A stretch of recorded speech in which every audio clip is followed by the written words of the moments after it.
Tonight, Shelby County could be on the verge of losing 2 key district court seats to other parts of the state. Here's WREG's Alex Coleman with reaction to what's behind the move in the legislature and why a Shelby County senator and the district attorney who don't always agree are against Senate Bill 2517.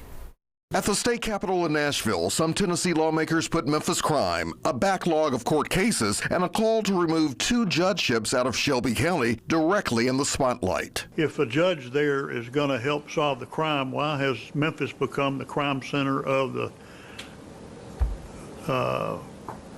almost of the universe? Senator Frank Nicely of Strawberry Plains is sponsoring the controversial Senate Bill 2517. These 2 judgeships in Memphis have been overjudged since 2002. The bill would eliminate the seat held until recently by embattled Criminal Court Division 9 Judge Melissa Boyd, who recently resigned, and the Circuit Court Division 7 seat held by Judge Mary Wagner, recently appointed to the Tennessee Supreme Court. Yes, there are a number of factors contributing to the low number of trials, but removal of a court will only make this problem worse. The bill would also move the judgeships out of Shelby County into the 4th and 19th judicial districts, covering counties in East Tennessee, West Tennessee, and Middle Tennessee. Shelby County in Memphis is in the midst of a crime crisis.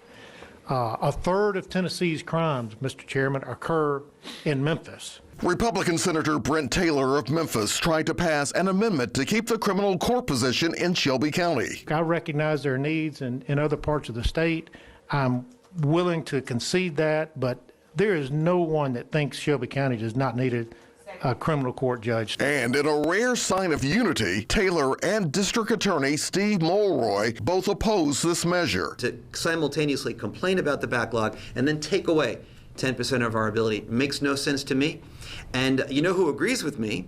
Senator Brent Taylor, right, who I commend for making admirable efforts to try to prevent that bill from passing. Still, state senators voted 5-3 to approve the bill out of the Senate Judiciary Committee as the future of 2 Shelby County judgeships remain in jeopardy. I can see how that they would want to keep a judge down there, but the number of crimes has nothing to do with the number of court cases. The criminals are evidently not getting to the judges. Alex Coleman, WREG TV, News Channel 3. All right, still trying to sort it all out, and Tennessee lawmakers supporting the bill says the state's weighted caseload study shows Shelby County has had too many judges since 2002, but opponents to that measure in Memphis say that study is outdated. Now, new at 5.